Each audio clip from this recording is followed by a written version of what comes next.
কি ব্যাপার, মায়ের ফোন বারবার কেটে দিচ্ছ কেন? জানো না বড় ভাইয়ের বিয়ে? তো কি হয়েছে? আমি ফোন রিসিভ করবো না, কথা বলবো না? আমি সবকিছু রেডি করছি, তুমি যাবে না? না, আমি ওখানে যাব না। কেন? তারা কি করেছিল তুমি কি ভুলে গেছো? তুমি ভুলতে পারো কিন্তু আমি ভুলে যাই নাই। কি ব্যাপার, এত চিন্তা করো না তো। জব চলে গেছে তো কি হয়েছে, আবার হবে। আমরা তো ভালো আছি না। মা ফোন দিছে। হ্যাঁ মা বলো। কি? আমার জামাই বেকার, ও কর্মা, বাসায় বসে থাকে খায়, তো কি হয়েছে? এটা তুমি বলার কে? সেটা আমি বুঝবো। তার কোনো চাকরি নাই সেটা আমি বুঝবো, তুমি বলার কে? আজকে তার চাকরি নাই, 2 দিন পর তো তার চাকরি ঠিকই হবে। শোনো মা, তোমার মতো মায়েদের জন্য হাজার মেয়েদের সংসার শেষ হয়ে যাচ্ছে। আমার সংসার নিয়ে কথা বলার তুমি কেউ না। নেক্সট টাইম থেকে আমার স্বামীকে যদি তুমি ছোট করে কথা বলো, আমাকে তুমি ফোন দিবে না। আমি এখানে ভালো আছি, তুমি তোমার সংসার নিয়ে চিন্তা করো, আমার সংসার নিয়ে তোমাকে ভাবতে হবে না। আমার স্বামীকে ছোট করা বিষয় নিয়ে যদি কোনোদিন কোনো কথা বলো, আমাকে আর তুমি ফোন দিবে না। রেখে দিলাম আমি।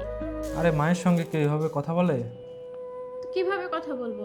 সবার আগে আমার স্বামী, এখন মা বাবা আমার পর। আরে এটা কোনো বিষয় হলো? ওটা তোমার আব্বা আম্মাই তো বলছে, ঠিক না? তোমার কাছে বিষয় না হোক, সবার আগে আমার স্বামী। আমার বাবা মা যদি আমার স্বামীকে নিয়ে কথা বলে, ছোট করে কথা বলে, তুমি যখন বেকার ছিলে, তোমার যখন চাকরি ছিল না, তোমাকে কত অপমান করেছে তুমি কি জানো? আরে বিষয় নয়, সব কথা বাদ দাও এখন। যারা আমার স্বামীকে অপমান করে, সেটা যে হোক না কেন, বাবা মা হোক, আমার ভাই বোন হোক, তাদের সাথে আমি সম্পর্ক রাখতে চাই না। কারণ বিয়ের পরে মেয়েদের একমাত্র বিশ্বস্ত স্থান, মেয়েদের দেখাশোনার স্থান, মেয়েদের যেটাই বলো না কেন, সব কিছুর ঊর্ধ্বে তার স্বামী। তখন আমি আসলে বেকার ছিলাম, তো বেকার মানুষকে বেকার বলছে, এটা তো সমস্যা না, ঠিক না? কেন বলবে? নিজের মা বাবা হয়ে কখনো মেয়ের সংসারে অশান্তি সৃষ্টি করার কথা কেন ভাববে?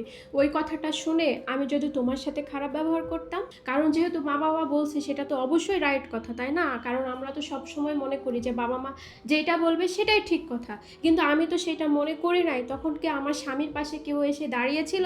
ক্ষত স্থান যখন কোনো স্থানটা কেটে যায়, তখন কি সেটা খুব তাড়াতাড়ি শুকিয়ে যায়? যায় না, সেখানে কিন্তু একটা দাগ থেকেই যায়। ওই দাগটা ওখানে আছে, সেই দাগটা এখনো আমার মনে আছে। এটা যদি অন্য মানুষ বলতো হয়তো বা মনে থাকতো না, আমার নিজের মানুষ বলেছে, সেই কথাটা আমি কি করে ভুলে যাই বলো?